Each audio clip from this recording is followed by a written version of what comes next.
गुरु गौरांग गुरु वैष्णवेर अपार करुणाय आज আমরা এসে পৌঁছেছি নিত্যলীলা প্রবিষ্ট বিষ্ণুপাদ অষ্টোত্তর শতর শ্রী শ্রীমান শিল গদাধর দাস বাবাজি পরম গুরু মহারাজের প্রতিষ্ঠিত শ্রীমদ ভক্তি বিনোদ আশ্রম।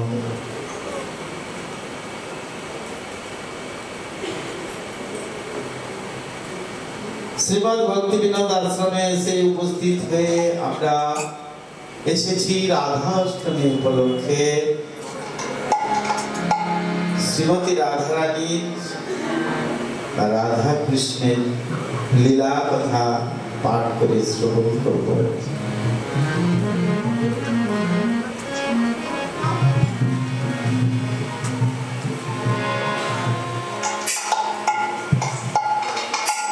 কৃষ্ণ কথা হরি কথা শ্রবণ হয় একমাত্র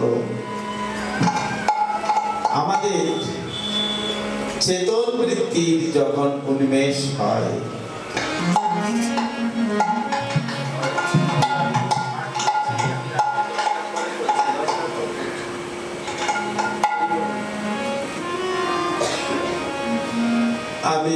আমরা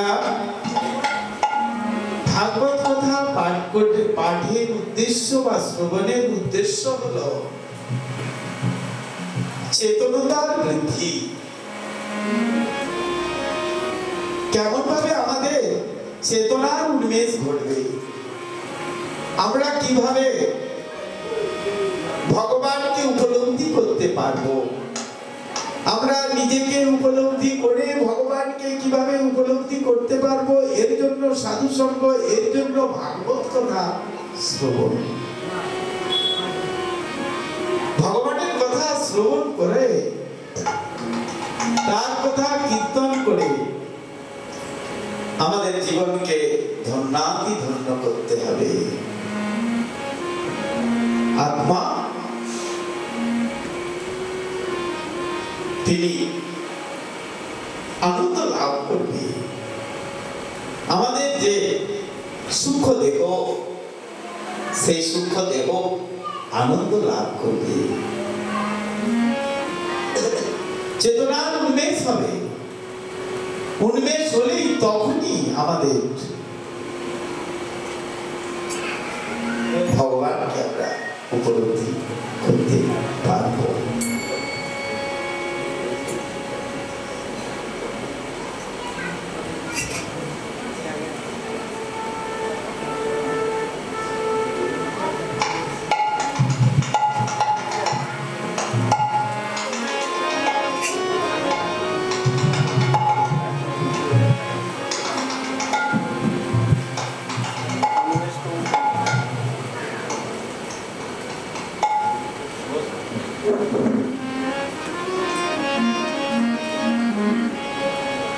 তব কথামৃতম তপ্ত জীবনম কবিক্রীড়িতম কলমস্নাত শ্রবণ মঙ্গলম শ্রীমদাততম ভুবি গৃহন্তি জভুরিতা।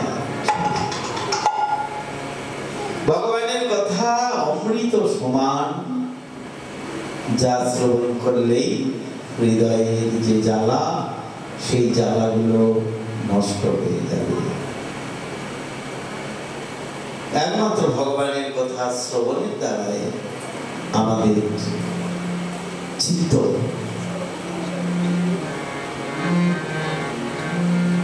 চলে যাবে ভগবানের কাছে, চিত্ত দ্রবীভূত হয়ে চলে যাবে ভগবানের শ্রীপাদ পদ্মে। তাই সকলের কাছে অনুরোধ, আপনারা এই কয়টা দিন খুব সুন্দরভাবে ভগবানের কথা শ্রবণ করুন, ভগবানের কথা কীর্তন করুন, ভগবানের নাম জপ করুন, ভগবানকে ডাকুন। তার মাধ্যমে ভগবানকে ভালো করে ডাকতে হবে আমাদের। একজন রাজা ছিলেন, তার কথা আমি বর্ণনা করবো একটুখানি। শ্রীমদ ভাগবতে আজকে শ্রীমদ ভাগবতের নবম স্কন্ধের একটি কথা খুব সুন্দর বর্ণনা করেছেন। শ্রীল ব্যাসদেবজি।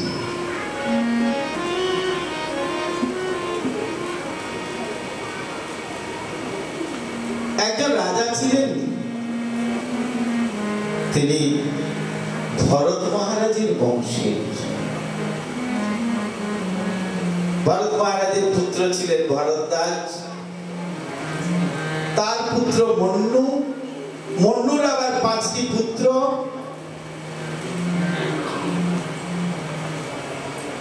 সেই 5 পুত্রের মধ্যে নর হলো জ্যেষ্ঠ পুত্র, নরের পুত্র সংকৃতি, এবং সংকৃতির পুত্র হলেন, নাম হলো রন্তিদেব। কি নাম? কি নাম বলেছি আপনারা শুনেছেন? রন্তিদেব। কি নাম বললাম? রন্তিদেব। রাজামশাইয়ের নাম হলো রন্তিদেব। এই রন্তিদেবের মহিমা ইহলোকে এবং পরলোকে কীর্তিত হচ্ছে।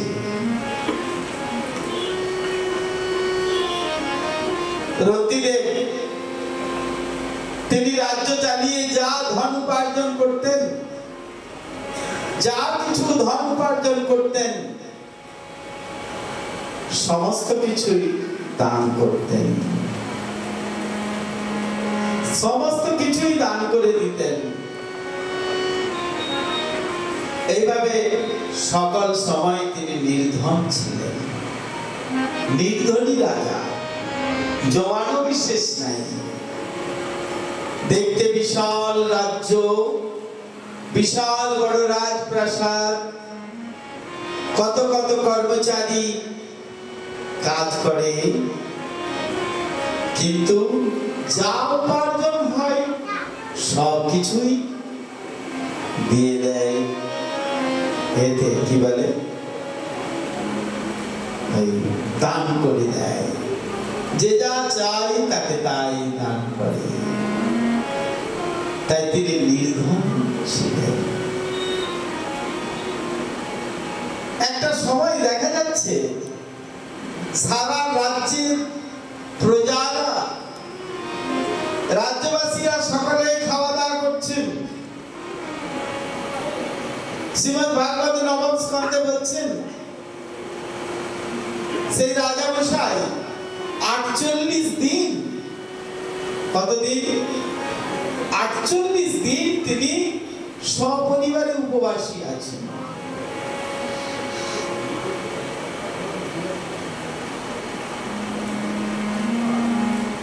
প্রতিদিন যখনই তিনি খেতে যান, তখনই কেউ না কেউ আসেন, আবার খেতে যান, আসেন। উদাহরণ দিয়েছেন 49 দিনের সকালে, 49 দিনের সকালবেলায়, প্রাতঃকালে, 49 দিনের সকালবেলায় একেবারে প্রাতঃকালে তার জন্য, তাদের পরিবারের জন্য ঘি দিয়ে পায়েস রান্না করেছে। পায়েসটা কিসে রান্না করেছে? কি দিয়ে তৈরি হয়েছে? জব দিয়ে পায়েসটা তৈরি হয়েছে। জবের পায়েস হয়েছে, ঘি দিয়ে জবের পায়েস হয়েছে। কতদিনে? 48 দিন উপবাসের পর। আমরা বলি আমরা অনশন করছি, 21 দিন অনশন, 1 মাস অনশন, 2 মাস অনশন। আমরা কিছু না কিছু খাই, জলগুলো খাই, আর যদি না হয়, যদি না তাতে হয়, দেখা যায় সেলাইন দিয়ে দিয়েছি সেখানে দিয়ে। আমরা অনেক অনশনের গল্প পেপারে পড়েছি তো, পড়ছি তো। তাই কিন্তু রাজামশাই একেবারে 48 দিনের পর 49 দিনে তার জন্য একটু পেয়েছে জবের পায়েস।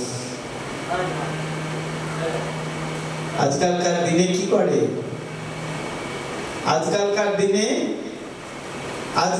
দিনে জবের পরিবর্তে এখন মোটারা রোগা হওয়ার জন্য খাচ্ছে ওটস। জবের মতোই একটা জিনিস কোথায় তৈরি হয় জানি না, প্যাকেটে প্যাকেটে বিক্রি হচ্ছে ওটস, বলছে নাকি খুব উপকার, ওটস খেলে রোগা হবে, শরীরে প্রোটিন হবে। কিন্তু খেতে এত বাজে, মুখে দেওয়া যায় না, খড়ের মতো লাগে। এর থেকে গরুরা যে খড় খায়, তারা তো অনেক কিছু মিক্সড করে খায়, সেটা বরং ভালো। রন্তিদেব 49 দিনে কি করছেন না, জবের পায়েস খাবেন। কিরকম পরীক্ষা, ভগবানের পরীক্ষা। তিনি যখন পান ভোজনে উদ্যত হলেন, তখন ঠিক সেই সময় এক অতিথি ব্রাহ্মণ তার কাছে এসে উপস্থিত হলেন।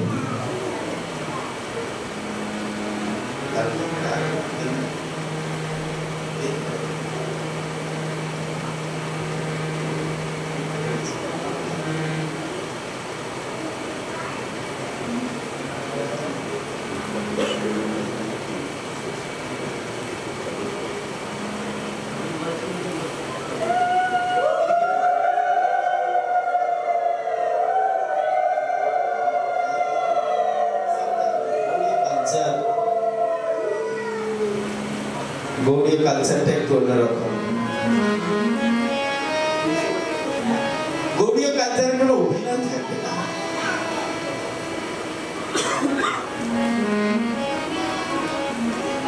পরবর্তী কি বললেন, কি বলছিলেন? তিনি যখন পান ভোজনে সেই 49 দিনে প্রাতঃকালে যখন জবের পায়েস হয়েছে আর পান ভোজনে উদ্যত হয়েছেন, সঙ্গে সঙ্গে ঠিক সেই সময় এক ব্রাহ্মণ অতিথি তার কাছে এসে উপস্থিত হয়েছে। ব্রাহ্মণ এসেছেন,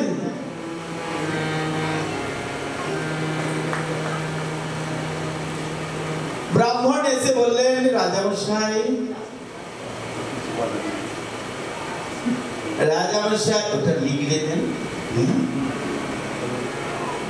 রাজামশাই, আমি কয়েকদিন ধরে উপবাসী, অনেক জায়গায় মাধুকরী করতে গিয়েছি, অনেক কষ্টে আপনার দর্শন পেয়েছি রাজামশাই, অনেক কাঠ খড় পুড়িয়ে এসেছি, কেউ আসতে দিতে চায় না, অনেক দিন, কয়েকদিন ধরে এখানে অপেক্ষা করছি। আমি কয়েকদিন উপবাসী রাজামশাই, আমি আপনার সাক্ষাৎ পেতে চেয়েছিলাম, আমি উপবাসী, আমি আজকে 5 দিন কোনো জলগ্রহণ করি নাই, তাই আপনি যদি আমাকে একটু কিছু খাবার দেন, আমি তাহলে খুব উপকৃত হই, আমার প্রাণ বাঁচে। রাজামশাই বললেন, ঠিক আছে, যা আছে এটা ভাগ করে অতিথিকে, ব্রাহ্মণ অতিথিকে ভোজন করানো হোক। অর্ধেকটা ভাগ করে দিলেন রাজামশাই, ব্রাহ্মণকে অর্ধেকটা রাখলেন। ভগবান রাজামশাই ভগবান শ্রীহরিকে স্মরণ করছেন আর সেই ব্রাহ্মণ শ্রীহরিকে স্মরণ করে প্রসাদ রূপে সেবা করলেন।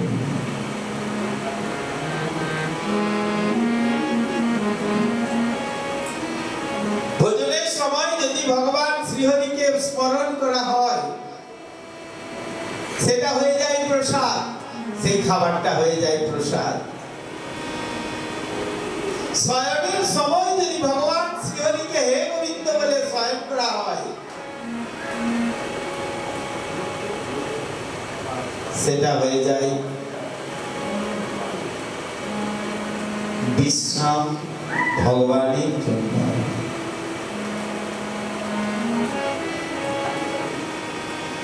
গমনের সময় যদি বামন দেবকে স্মরণ করে কেউ গমন করে, সেই গমনটি তখন তীর্থযাত্রার উদ্দেশ্যে যাওয়া হয়।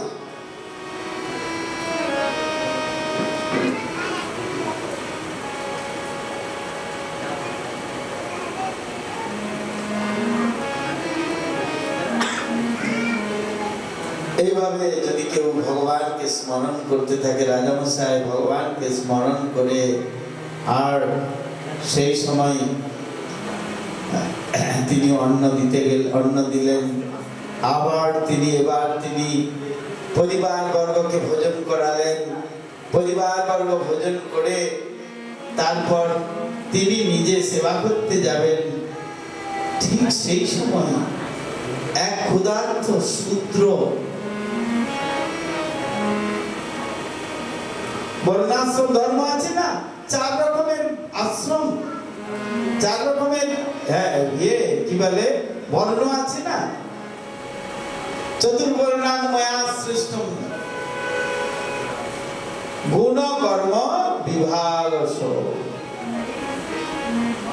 4টি বর্ণের আমি সৃষ্টি করেছি। কি কি? ব্রাহ্মণ, ক্ষত্রিয়, বৈশ্য, শূদ্র।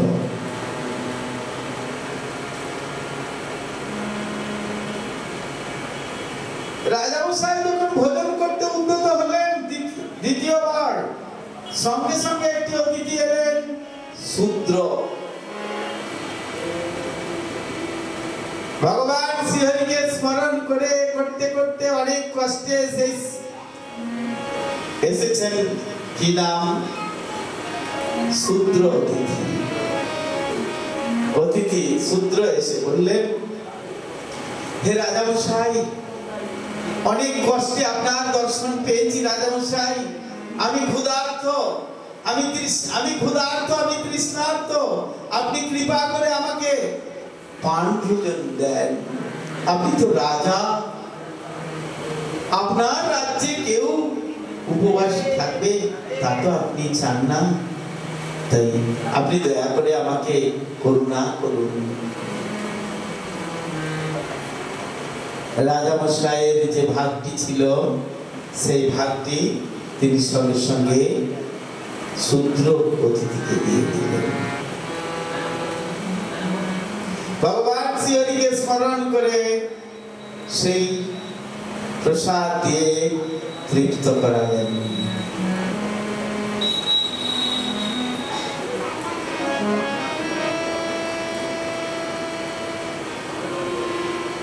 তারপর আরো কিছুটা অবশিষ্ট আছে, থাকে না, হাঁড়িতে কিছু অন্ন থেকে যায়, সেই অন্ন বা সেই জায়গার মধ্যে লেগে থাকে।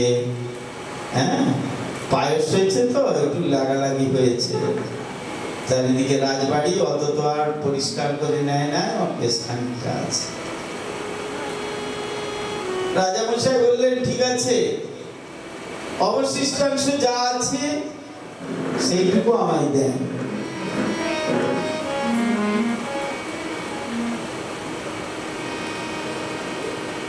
সেইটুকু যখন রাজামশাইকে দিতে যাচ্ছেন, দূর থেকে একদল কুকুর কাউকে মারল না, তারা ছুটে ছুটে এসে একেবারে রাজবাড়ির ভেতরে অন্দরমহলে প্রবেশ করলো। কোনো প্রহরীকে কেয়ার করলো না। কোন প্রহরীকে কেয়ার না করে সেই একদল কুকুর এসে রাজামশাইয়ের কাছে ঘেউ ঘেউ করতে করতে চোখে জল পড়ছে, আর ওপর দিকে মুখ তুলে ঘেউ ঘেউ করছে। তখনকার দিনে রাজারা, ক্ষত্রিয়রা সমস্ত ভাষা বুঝতে পারত, পশুদের ভাষা বুঝতে পারত। তাই কুকুরের ভাষা বুঝতে পারলেন রাজামশাই যে কুকুরগুলি খাদ্য চাইছে, খাবার চাইছে। সেই যে অবশিষ্টাংশ যা ছিল সেইগুলি রাজামশাই যখন খেতে উদ্যত হয়েছিলেন, সঙ্গে সঙ্গে সব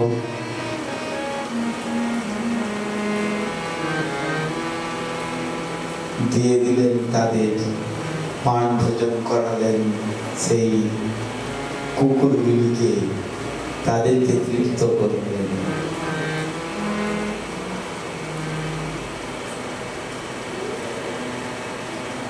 অবশেষে তিনি জল পান করবেন। জল পানে উদ্যত হলেন। রাজামশাইয়ের এবার তৃষ্ণায় একেবারে বুক শুকনো হয়ে যাচ্ছে।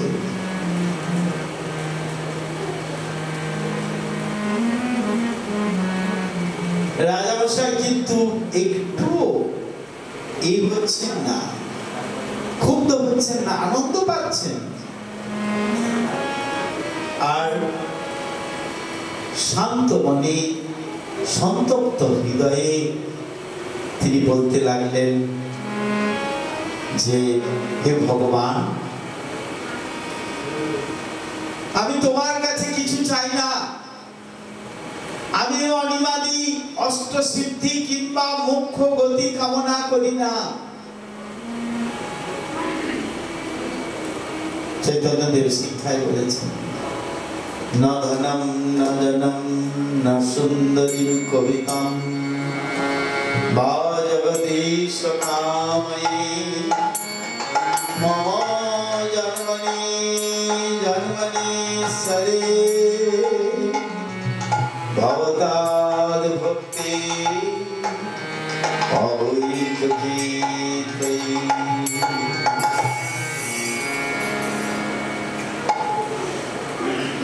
আমি কিছু চাই না, আমার কিছু লাগবে না। ধন জন সুন্দরী রমণী কিচ্ছু লাগবে না, আমার পাণ্ডিত্য কিছু লাগবে না। আমাকে শুধু তোমার সেবায় অধিকার দাও। আমি যেন জন্মে জন্মে তোমার সেবা করে আমি আনন্দ উপলব্ধি করতে পারি, আমি সেবা করে তোমাকে সন্তুষ্ট করতে পারি। আমার হৃদয়ে যেন অহৈতুকী ভক্তি হৃদয়।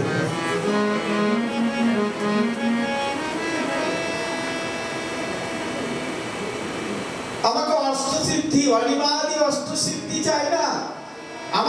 আমি মোক্ষ গতি কামনা করি না। আমি যেন সমস্ত প্রাণীর হৃদয়গত হয়ে তাদের যে বেদনা, সেই বেদনা অনুভব করে সকলের সেই বেদনাকে দূর করতে পারি। হে ভগবান, এই যে জীবন ধারণের চুকাতর জীবকে জল দান করলে আমার ক্ষুধা, তৃষ্ণা, শ্রম, ভ্রম, দৈন্য, ক্লান্তি, শোক, বিষাদ এবং মোহ দূর হয়ে যায়। তাই হে গোবিন্দ, তুমি আমাকে, আমি যেন সবার হৃদয়গত হয়ে তাদেরকে তাদের এই যে দুঃখ বেদনা তা উপলব্ধি করতে পারি।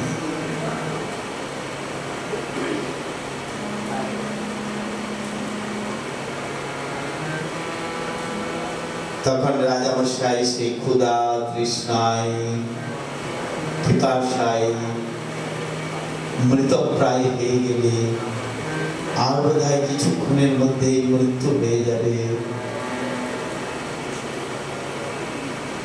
তিনি যখন জল পান করতে যাচ্ছেন,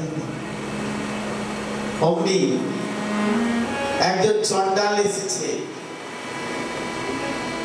এত কিছু খাবারের পর আবার একজন চণ্ডাল এসেছে।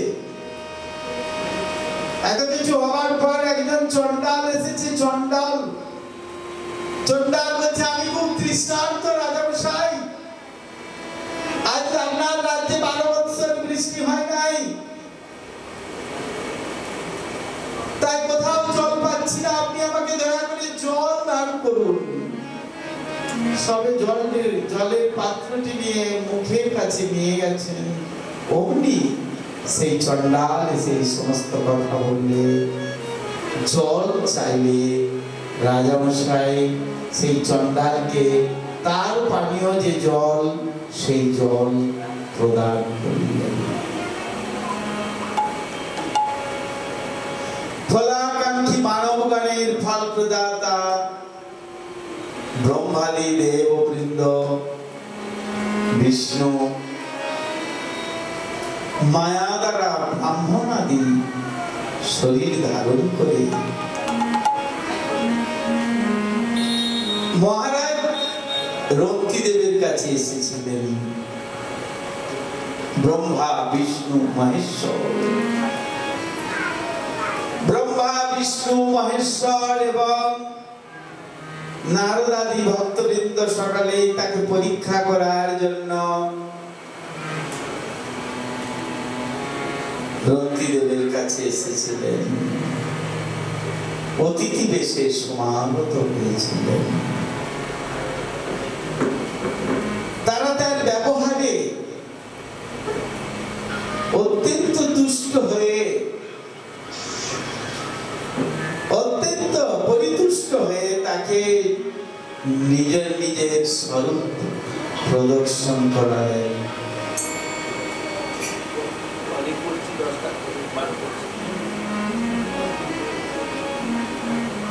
তাকে নিজের নিজের স্বরূপ দেখালেন। ব্রহ্মা তার স্বরূপ দেখালেন, ভগবান শ্রী বিষ্ণু চতুর্ভুজ রূপে তার স্বরূপ দর্শন করালেন, মহেশ্বর তার স্বরূপ দর্শন করালেন, নারদাদি ভক্তবৃন্দ তাদের স্বরূপ দেখালেন। স্বরূপ দেখালে তাদের চরণে লুটিয়ে পড়লেন সেই মহারাজ রক্তিদেব। রক্তিদেব তাদের চরণে পড়লেন, প্রণাম করলেন, পাত্র অর্ঘ্য দান করলেন। তাদের দর্শন করে যেন শরীর একেবারে আবার পুনরায় সেই এর মতো ফিরে ফেললেন।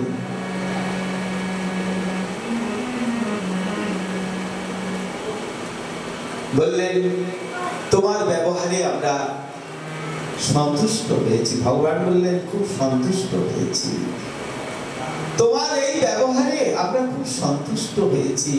আমরাই তোমাকে পরীক্ষা করবার জন্য এসেছিলাম। তাই বলো, এখন কি বর প্রার্থনা করো। ভগবান এইভাবে প্রার্থনা করেন, এই ভগবান এইভাবে পরীক্ষা করেন আমাদের। বর মাগো, বর মাগো, আমি বরদরাজ, আমি বর দেওয়ার জন্য প্রস্তুত, তোমরা বর মাগো। ভগবান ধ্রুব মহারাজকে বলেছেন, বর মাগো। যারা বুদ্ধিমান ব্যক্তি তারা কখনোই সাধারণ বর চাইবেন না।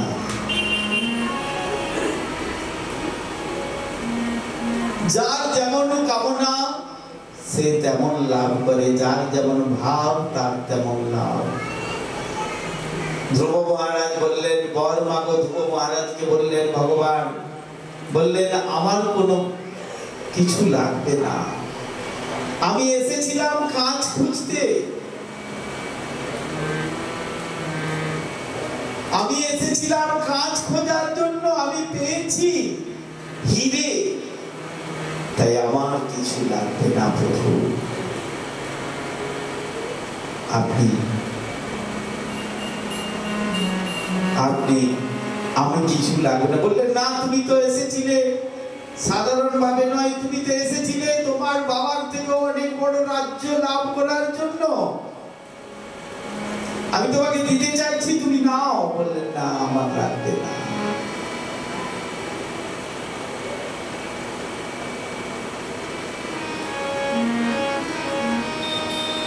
তিনি খালি প্রার্থনা করলেন ভগবানের কোলে চড়বেন, ভগবান যেন তাকে চুম্বন করেন পিতার মতো।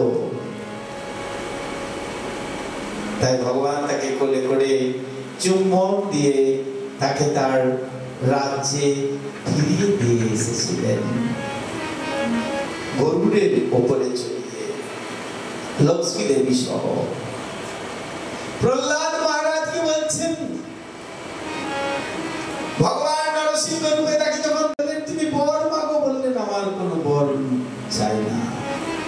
আমি যেন তোমার কথা শ্রবণ করতে পারি, তোমার কথা কীর্তন করতে পারি, তোমাকে স্মরণ করতে পারি, আমার আর কিছু লাগবে না।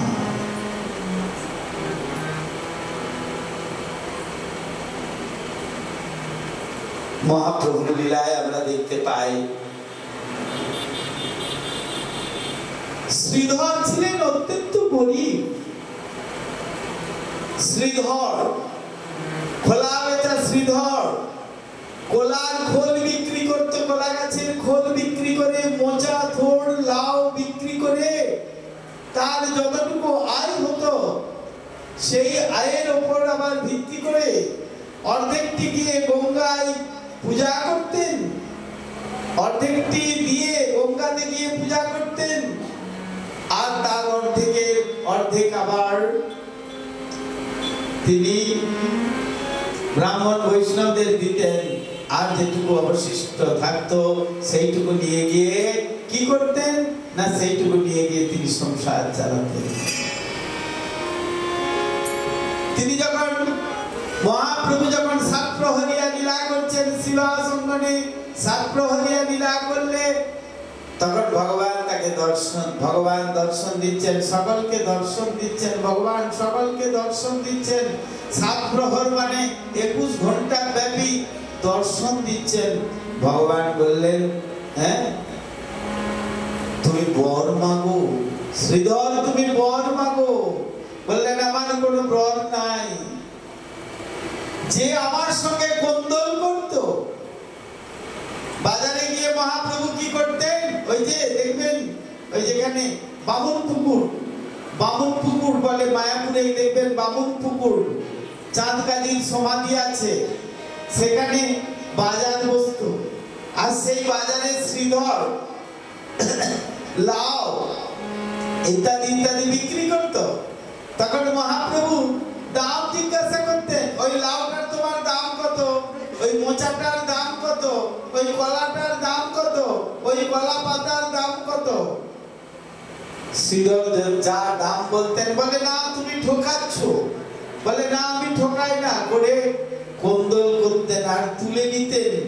তুলে নিলে শ্রীধর একদিকে টানতেন আর মহাপ্রভু একদিকে টানতেন, কোন্দল করতেন, ভক্তের সঙ্গে কোন্দল করতেন। আর মহাপ্রভু যা দাম বলতেন মহাপ্রভু সেইটাই দিতেন। আবার মহাপ্রভু যদি বাজারে না আসতেন তাহলে হ্যাঁ যান যান আমি বুঝতে পেরেছি, মহাপ্রভু যদি বাজারে না আসতেন তাহলে আবার মন খারাপ হতো। সে খোলা বেচা লাউ বেচা শ্রীধর বললেন, আমার অন্য কোনো বর লাগবে না। যে আমার সঙ্গে কোন্দল করত, আমার সঙ্গে ঝগড়া করত, প্রেম কোন্দল, তিনি যেন আমার জন্মে জন্মে প্রভু হন, তার যেন আমি জন্মে জন্মে সেবা করতে পারি। রন্ত্রীদেব সেই একই প্রার্থনা করছেন। বললেন আমার এই জগতের প্রতি কোনো আসক্তি নাই, কোনো প্রকার কোনো ভাবে আমার এই জগতের প্রতি কোনো আসক্তি নাই, তাই আমার এই জড়জাগতিক কোনো বর লাগবে না। তিনি বর প্রার্থনা না করে তাদের প্রণাম করলেন এবং বললেন আমার যেন বাসুদেবে ভক্তি হয়, গাঢ় ভক্তি হয় এবং আমার চিত্তটা যেন তাতে আবিষ্ট হয়ে যায়, তার শ্রীচরণে আমার আর কিছু লাগবে না, লাগবে না, লাগবে না। তাই আমি অন্য কোনো কামনা করি না। তাই রন্ত্রীদেবকে সেই ভগবান শ্রীবিষ্ণু তাকে আশীর্বাদ করলেন, তথাস্তু বলে সম্বোধন করে তাকে গুণময়ী মায়া থেকে উদ্ধার করলেন এবং তাকে সাক্ষাৎ বৈকুণ্ঠ লোকে নিয়ে গেলেন। তিনি একা গেলেন না, সপরিবারে তিনি বৈকুণ্ঠ লোকে গমন করুন। বলো মহারাজ রন্তিদেব কি জয়। এইসব কথাগুলি আমাদের শুনতে হবে। ভক্তের সঙ্গে ভগবানের কি সম্পর্ক, ভক্ত কিরকম, ভগবান কিরকম, ভগবান যে কৃপালু, ভগবান যে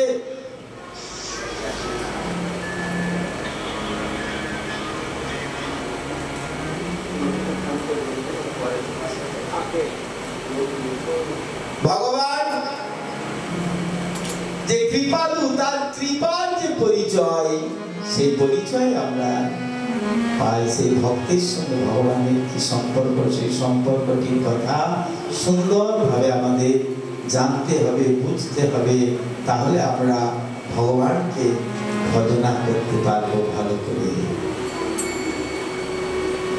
হরে কৃষ্ণ হরে কৃষ্ণ কৃষ্ণ কৃষ্ণ হরে হরে, হরে রাম হরে রাম, রাম রাম হরে হরে,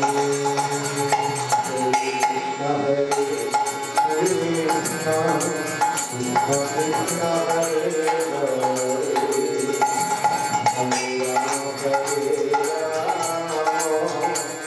রাম, রাম হরে হরে, হরে কৃষ্ণ হরে কৃষ্ণ কৃষ্ণ কৃষ্ণ হরে হরে, হরে রাম হরে রাম, রাম রাম হরে হরে, হরে কৃষ্ণ হরে কৃষ্ণ কৃষ্ণ কৃষ্ণ হরে হরে, হরে রাম হরে রাম, রাম রাম হরে হরে,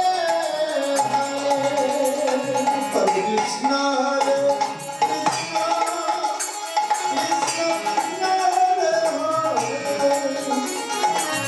হরে, হরে রাম হরে রাম, রাম রাম হরে হরে, হরে কৃষ্ণ হরে কৃষ্ণ কৃষ্ণ কৃষ্ণ হরে হরে, হরে রাম হরে রাম, রাম রাম হরে হরে, হরে কৃষ্ণ হরে কৃষ্ণ কৃষ্ণ কৃষ্ণ হরে হরে, হরে রাম হরে রাম, রাম রাম হরে হরে, হরে কৃষ্ণ হরে কৃষ্ণ কৃষ্ণ কৃষ্ণ হরে হরে, হরে রাম হরে রাম, রাম রাম হরে হরে।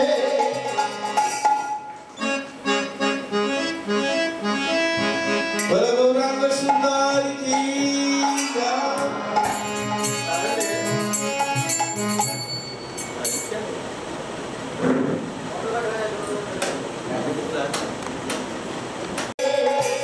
হরে কৃষ্ণ হরে কৃষ্ণ কৃষ্ণ কৃষ্ণ হরে হরে, হরে রাম হরে রাম, রাম রাম হরে হরে, হরে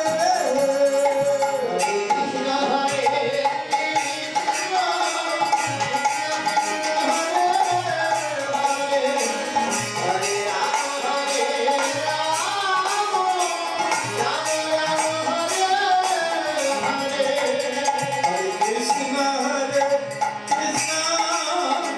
কৃষ্ণ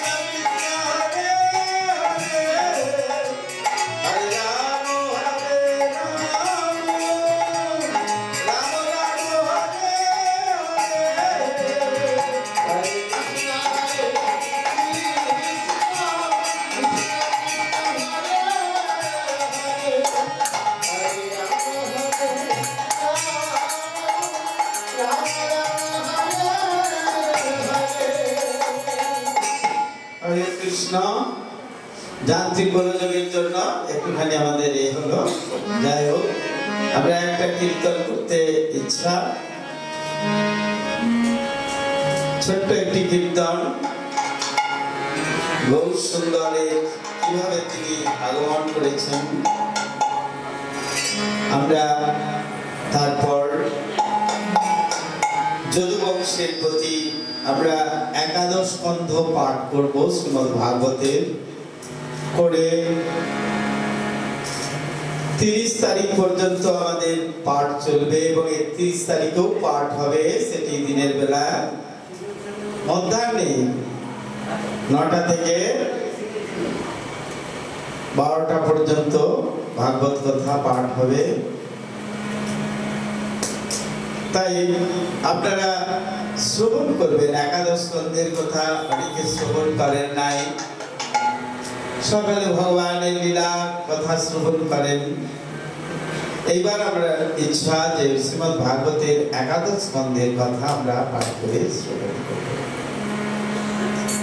তার আগে একটি ছোট্ট কবিতা লোচন দাস ঠাকুরের আমার খুব ইচ্ছা।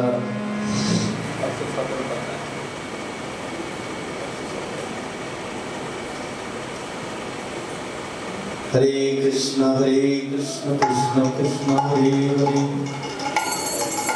হরে রাম রাম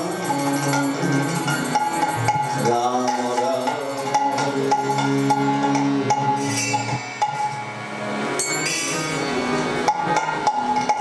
এলো গৌর রস নদী কাদম্বিনী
আমার বহু সুন্দর এসেছেন। কিভাবে?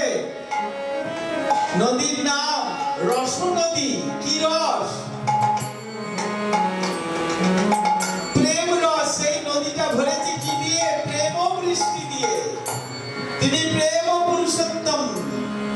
তাই কি বললেন? এলো গৌর রস নদী কাদম্বিনী হয়ে। এলো গৌর রস নদী কাদম্বিনী হয়ে। ভাসাইল গৌর দেশ প্রেম বৃষ্টি দিয়ে। ভাসাইল গৌর দেশ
যতনে রাখিল প্রেম যতনে রাখিল প্রেম যতনে রাখিল প্রেম যতনে রাখিল প্রেম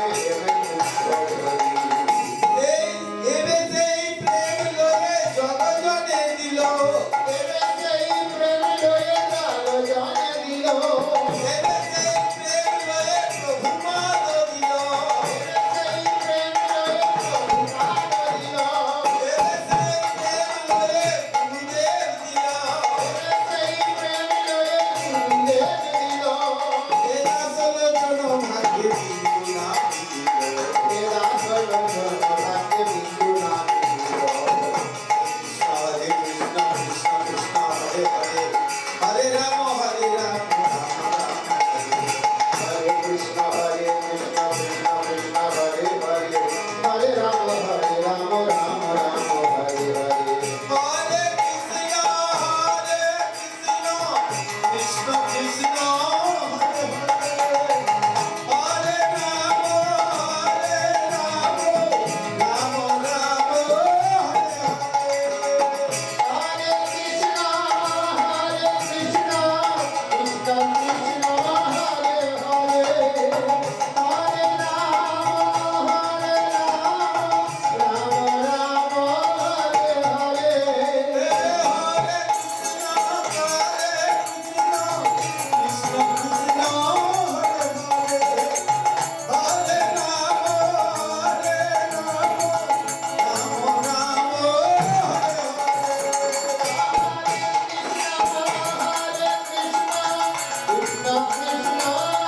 हरे कृष्ण कृष्ण कृष्ण हरे हरे हरे राम राम राम हरे हरे हरे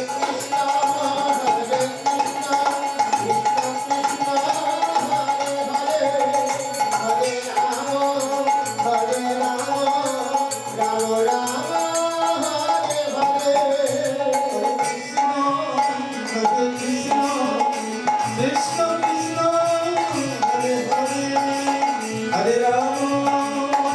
राम राम राम हरे हरे हरे कृष्ण कृष्ण कृष्ण हरे हरे हरे राम राम हरे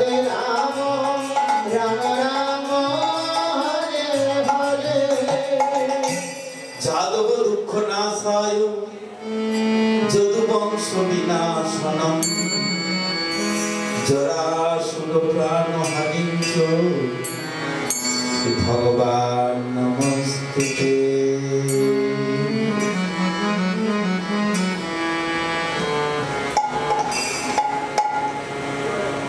যদুবংশ ধ্বংস হতে হবে। ভগবান চিন্তা করলেন, সুখদেব গোস্বামী যখন পরীক্ষিত মহারাজকে প্রশ্ন করেছিলেন, প্রশ্ন করলে পরীক্ষিত মহারাজ তার উত্তরে বলেছিলেন যদুবংশকে ধ্বংস না হলে ভগবানের লীলা শান্ত হবে না। ভগবান যখন কুরুক্ষেত্রে যুদ্ধ করেছিলেন, যুদ্ধ করিয়েছিলেন কুরুক্ষেত্রে যখন যুদ্ধে ছিলেন তিনি, তখন তার বয়স ছিল 89 বছর।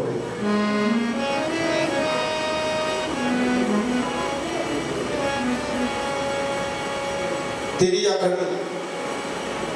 অপ্রকট লীলা করেন তখন তার বয়স 125 বছর। তখন তিনি কিশোর, তখন তিনি নবযৌবন। আমরা 60 বছর বয়সেই আর রাস্তায় দেখা যাচ্ছে না আমাদেরকে, আমাদের দিকে কেউ তাকাবে না, কিন্তু ভগবান যখন 125 বছর বয়স তখন তিনি নবযৌবন,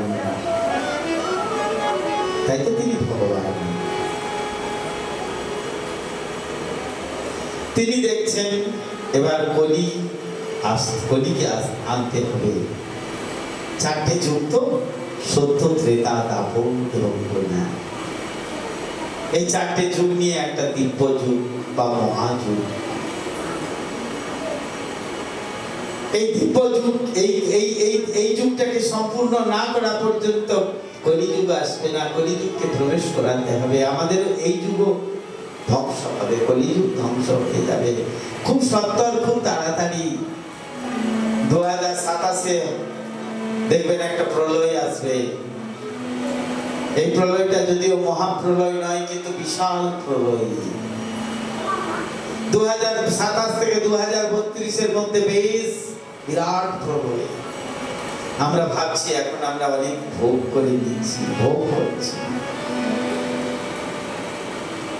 2057-এর মধ্যে একদম মহাপ্রলয় হবে। ভগবান আবির্ভূত হয়ে গেছেন উড়িষ্যায়, তার আভাস পাওয়া যাচ্ছে। সাধুগণ তারা এই গবেষণা করে দেখছেন। কল্কি অবতার বারামপুরে, উড়িষ্যার বারামপুরে তার আবির্ভাব হয়ে গেছে। কেউ চিনতে পারছে না এখন তাকে। এখন তিনি ধরা দিচ্ছেন।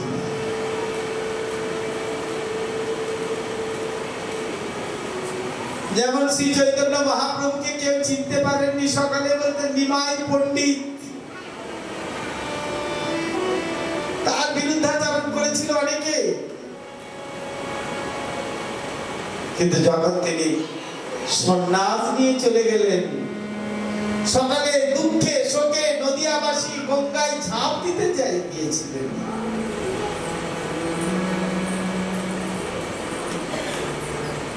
যদুবংশের কথা, যদুবংশকে যদি ধ্বংস না করি তাহলে তো এরা বেড়ে যাবে, এদের অত্যাচার অত্যন্ত বেড়ে গেছে। ভগবান চিন্তা করলেন তারই পুত্র পৌত্ররা সকলে। ভগবানের পুত্র ছিলেন একটি 16,108 রানী ভগবান কৃষ্ণের। প্রত্যেকটি 10টি করে পুত্র, কারো একটি কম নয়, কারো একটি বেশি নয়, 10টি করে। তাহলে কত বড় সংসার ভগবানের। আপনারা একটা করে নিয়ে, তাই একটা দুটো নিয়ে পড়াবেন কি করে, আর কি হবে? মা পিছনে পিছনে যাচ্ছে, ব্যাগ নিয়ে নিয়ে ছেলে যাচ্ছে স্কুলে। আমাদের তখন দড়ি দেওয়া প্যান্টও যুক্ত কিনা সন্দেহ আছে, প্যান্ট খুলে পড়ে যায় কোথায়। আর এখন কত রকমের প্যান্ট জামা সেই ছোট থেকে। তাও ছেলেরা, একজন বলছে বাবা আমার ছেলেকে এত শিক্ষিত করলাম, ছেলে আমার আমেরিকায় থাকে, আজকেই ফোন করেছিল। আপনি তো জানেন ছেলে আমার আমেরিকায় থাকে, আপনারাই আমার পুত্র বাবা, আমার পুত্র। আজ 3 বছর ধরে কোনো যোগাযোগ নেই। সে বেঁচে আছে কি মরে গেছে জানি না, আমরা বেঁচে থাকছি কি মরে গেছি তাও জানি না। শুধু খবর পেয়েছি বেঁচে আছে, বিবাহ করে সুন্দরভাবে গিয়েছে এখান থেকে, কিন্তু পরবর্তীতে আর কোনো যোগাযোগ আমাদের সঙ্গে। 2-1 যোগাযোগ করেছিল, আর যোগাযোগ করে না।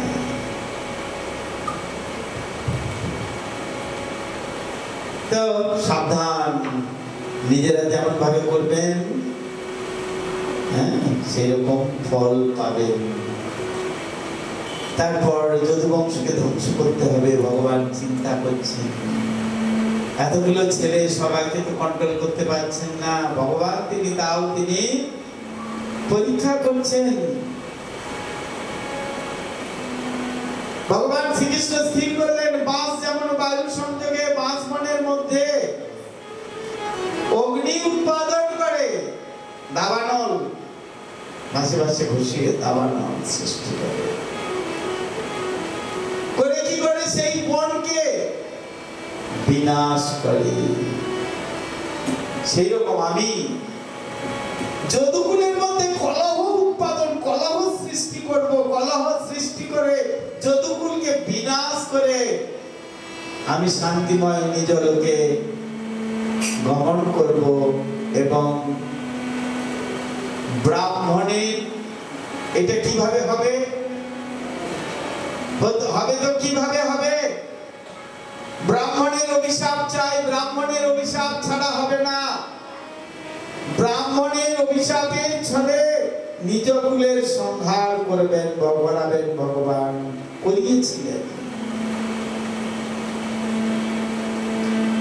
বসুদেবকে বললেন আপনি যজ্ঞ আদি সম্পাদন করুন। বসুদেব পিতা তাকে ভগবান বললেন আপনি যজ্ঞ আদি সম্পাদন করুন। সেখানে আছেন ঋষি বিশ্বামিত্র, ঋষি দুর্বাসা, ঋষি বশিষ্ঠ ও নারদ ঋষি, আরো অনেক ঋষিগণ। দ্বারকা গেলে দেখতে পাবেন একটা তীর্থ আছে, সেই তীর্থটার নাম হচ্ছে পিণ্ডারক তীর্থ। সেখানে পিণ্ড প্রদান করলে সাক্ষাৎ উদ্ধার হয়ে একেবারে স্বর্গে চলে যায়। সেই দ্বারকারই একটা স্থানে আছে পিণ্ডারক তীর্থ। সেখানে ঋষিগণ আবিষ্ট হয়ে তারা ইষ্ট গোষ্ঠী করছেন। ইষ্ট গোষ্ঠী মানে ইষ্ট মানে আমার ইষ্ট হলেন ভগবান। তারা ইষ্ট গোষ্ঠী করছেন। ইষ্ট গোষ্ঠী হচ্ছেন ভগবানের চিন্তায়, ভগবানের কথায় তারা মত্ত হয়ে আছে। ভগবানের একজন পত্নী, ওই যে প্রথমে 8টি বিবাহ করেছিলেন, 8টি পত্নীর মধ্যে জম্বুবাহনের কন্যা জাম্ববতী, সেই জাম্ববতীর পুত্র শাম্ব। ভাগবতে খুব সুন্দর সুন্দর শ্লোক দেয়া আছে। জাম্ববতীর পুত্র শাম্ব, সেই শাম্বকে সুন্দরী রমণী সাজিয়েছে। খুব সুন্দর দেখতে ছিল, একবার অপূর্ব সুন্দর শাম্ব দেখতে ছিল।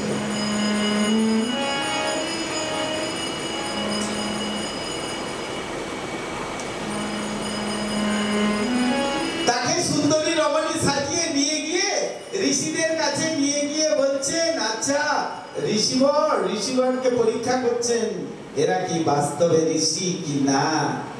তাই পরীক্ষা করে বলছে, আচ্ছা দেখুন তো বাবা। বাবা বলে বাইরে, আমাদের রাজ্যের বাইরে সকলকে সাধুদেরকে বাবা বলে। বলছে বাবা দেখুন তো, এই যে কন্যাটি এসেছে, এই যে রমণীটি এসেছে, এই রমণীটি কি সন্তান হবে? তাকে তার পেটের মধ্যে কাপড় টাপড় জড়িয়ে নিয়ে গিয়ে আর নিয়ে গেছে, খুব সুন্দর করে কাপড় পরিয়া। তখন তো মাথায় ঘোমটা দেয়া ছিল, এখনকার মতো তো নির্লজ্জা নারী নয়, তখন নারীরা লজ্জাবতী নারী ছিলেন। তাই তাদেরকে তার মাথায় ঢাকা দিয়ে খুব সুন্দর করে সাজিয়ে গুজিয়ে তাকে নিয়ে গেছে রাজবাড়ির বউ। আচ্ছা কি করেছে না,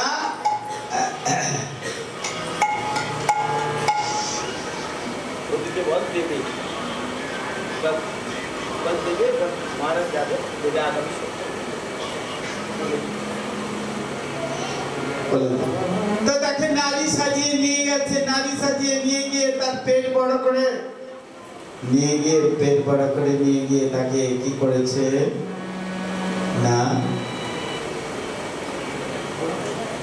তাকে বলছে কি হবে, পুত্র হবে না কন্যা হবে একটু বলতে পারেন? পেটের মধ্যে কাপড় দিয়েছে আর কাপড়ের মধ্যে একটা মুষল দিয়েছে, দিয়ে পেটটাকে বড় করে এরকম করে বেশ বড় হয়েছে, তাহলে তো বেশ বড় হয়ে গেছে। হ্যাঁ, সাজিয়ে পিটিয়ে নিয়ে গেছে। বলছে এর কি সন্তান হবে, কন্যা হবে না পুত্র হবে, জিজ্ঞাসা করছে। ঋষিগণ সঙ্গে সঙ্গে বুঝতে পেরেছেন। ধৃষ্টতা দেখে ক্রুদ্ধ ঋষিগণ বলছেন, বলে মূর্খগণ,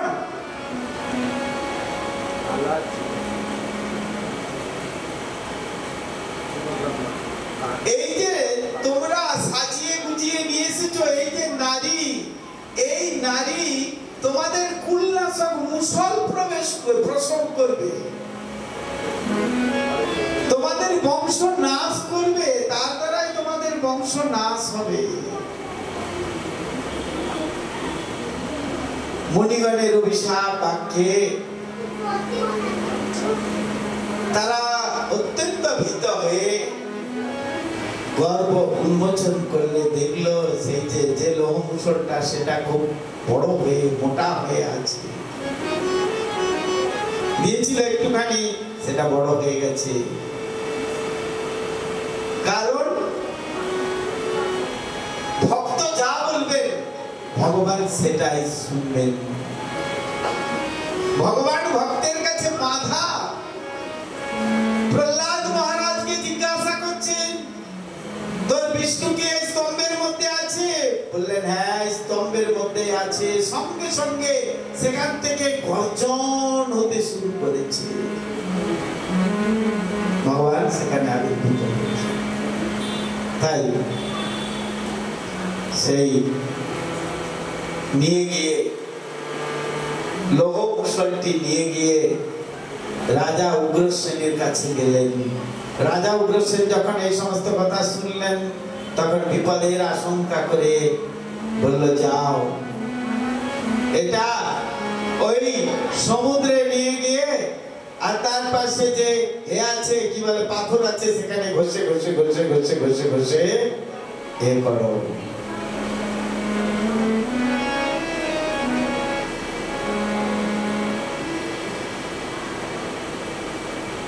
আর সেই চূর্ণ বিচূর্ণ হতে লাগলো সমুদ্রের ঢেউয়ে। সেই চূর্ণ বিচূর্ণ হয়ে সেই যে লোহার যে এগুলো কি বলে ঘষে ঘষে যেগুলো বেরোলো সেইগুলো সমুদ্রের তীরে এরকাবন, এরকা মানে ভেরেন্ডা গাছ, জানেন আপনারা ভেরেন্ডা গাছ?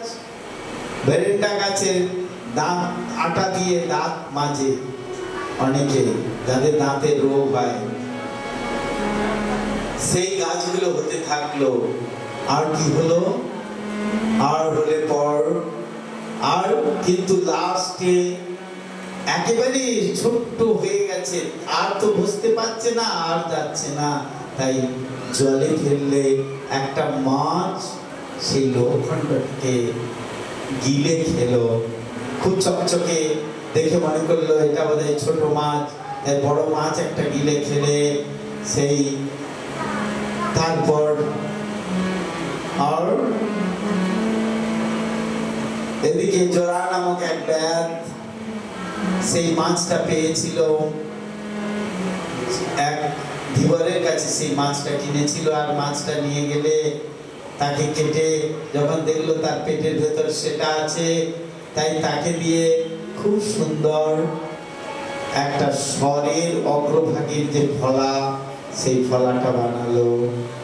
আর বানালে পর ওদিক দিয়ে তারা সুরা সোমরস পান করে সেই যারা এরা কি বলে যদুবংশের সমস্ত পুত্র বা ভগবানের পুত্র পৌত্ররা কি করতে থাকলো, সেই যে নেশা হলো। আর সমুদ্রের তীরে সেই যে এরকাবন মানে ভেরেন্ডা গাছগুলো দিয়ে একে ওকে মারে, ও ওকে মারতে মারতে কি হলো, যুদ্ধ হয়ে তারা একে একে মৃত্যুবরণ করতে লাগলো। আর কি হলো না, সেই যে জোড়া নামক ব্যাধ সেই তীরের স্বরের আগে যে সেই ফলাটা বানিয়েছিল, ফলাটা সেই মাছের ভেতর থেকে নিয়ে সেটা দূর থেকে সমুদ্রের তীর থেকে দেখতে পেল যে একটা খুব বৃক্ষে অশ্বত্থ বৃক্ষে খুব সুন্দর পাখি, অপূর্ব একটা সুন্দর পাখি, তার অনেক মাংস আছে মনে হচ্ছে। আর সেই দুলছে, পাখির ঠোঁটটা দুলছে, তাই সেটাকে লক্ষ্য করে তীর ছুড়লো, সেই শটটা ছুড়লো।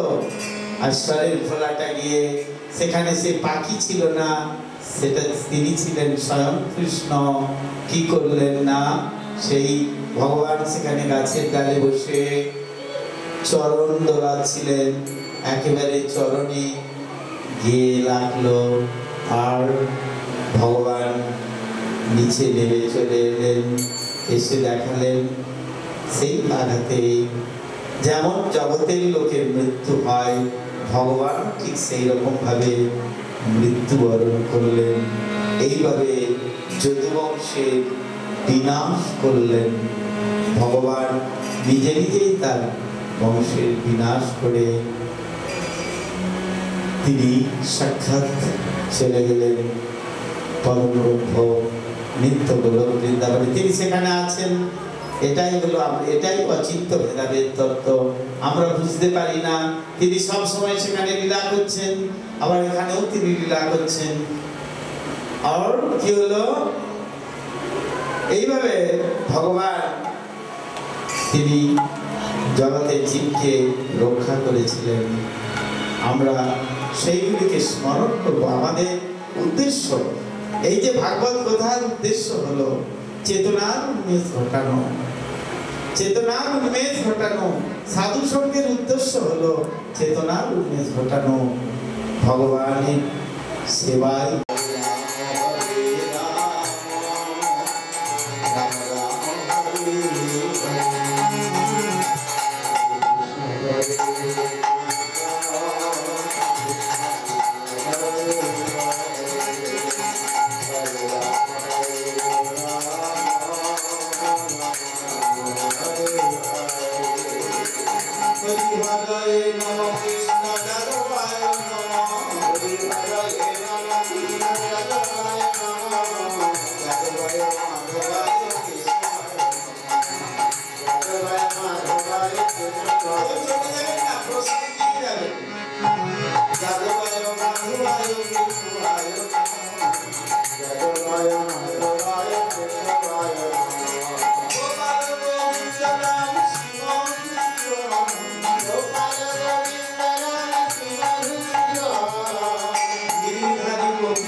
Hare Krishna, Hare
আমাদের দীপকৃষ্ণ প্রভু মঠ থেকে দর্শনে নিয়ে যাচ্ছেন মহারাষ্ট্রের পান্ডরপুর। সেখানে বিঠ্ঠলনাথের লীলা আছে, সেই বিঠ্ঠলনাথের লীলা এবং তার সঙ্গে 84 ক্রোশ ব্রজ পরিক্রমা। আর যদি সম্ভব হয় তাহলে বৈদ্যনাথ ধাম, এই জায়গাগুলি দর্শন করাবেন। 23শে সেপ্টেম্বর অর্থাৎ ঠিক দুর্গাপুজোর সময়, দুর্গাপুজোয় নিয়ে যাচ্ছেন। তাই আপনারা যদি কেউ যেতে চান তার সঙ্গে যোগাযোগ করুন। হরে কৃষ্ণ। বাঞ্ছা কল্পতরু পশ্চিম